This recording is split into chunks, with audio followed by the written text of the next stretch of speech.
Report breaking. Ernakulam ചെല്ലാനത്ത് സ്വകാര്യ ബസ്സിടിച്ച് 9കാരൻ മരിച്ച കേസിൽ പ്രതിയായ ബസ് ഡ്രൈവറെ അറസ്റ്റ് ചെയ്യുന്നില്ലെന്ന് പരാതി. അപകട സ്ഥലത്ത് നിന്ന് പ്രതി സിംസൺ ഓടി രക്ഷപ്പെടുകയായിരുന്നു. കഴിഞ്ഞ മാസം 30-ാം തീയതിയാണ് അപകടമുണ്ടാകുന്നത്. വീടിന് തൊട്ടടുത്തുള്ള കടയിൽ പോയി മടങ്ങിവരുന്ന 3-ാം ക്ലാസ് വിദ്യാർത്ഥി എനോയ് ജൂഡിനെ ബസ് ഇടിച്ച് വീഴ്ത്തുകയായിരുന്നു. ബസ് അമിത വേഗത്തിലായിരുന്നുവെന്ന് എനോയിയുടെ മാതാവ് മരിയ ചിന്നു റിപ്പോർട്ടറിനോട് പറഞ്ഞു. പ്രതി ഒളിവിലാണെന്നാണ് പോലീസിന്റെ വിശദീകരണം. നമുക്ക് ദൃശ്യങ്ങളുണ്ട്, ഒപ്പം പ്രതികരണവും കേൾക്കാം.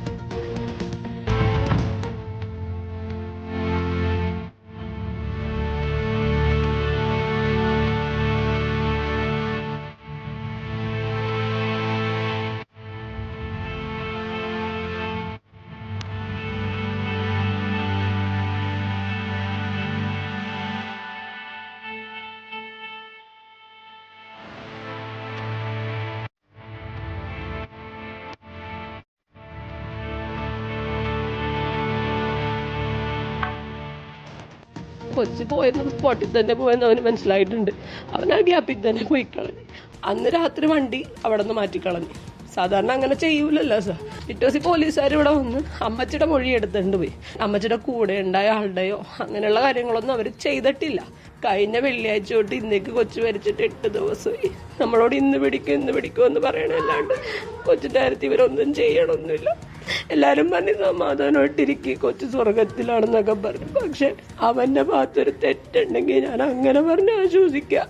എന്റെ മകന്റെ ഭാഗത്തുനിന്ന് വന്ന തെറ്റാണെന്ന് പറഞ്ഞു. ഇതാ വീഡിയോ കണ്ടത് ആർക്കെങ്കിലും സഹിക്കാൻ പറ്റുമോ? അർജുൻ മട്ടന്നൂരുണ്ട്. അർജുൻ മട്ടന്നൂർ, ഇതെന്താണ് പോലീസിന് ഒരു ബസ് ഡ്രൈവറെ പിടികൂടാൻ കഴിയാതെ പോകുന്നത്? കുടുംബത്തിന്റെ വിഷമം എത്രത്തോളം ഉണ്ടെന്ന് നമുക്കറിയാം. ഒരു കുഞ്ഞുകുട്ടി അവനെ ബസ് ഇടിച്ച് മരിച്ച് അതിൻ്റെ ദുഃഖത്തിൽ നിൽക്കുന്നു. ഒപ്പം തന്നെ ഈ പ്രതി ഇപ്പോഴും ഒളിവിലാവണം എന്ന സാഹചര്യം ഉണ്ടാവുന്നു.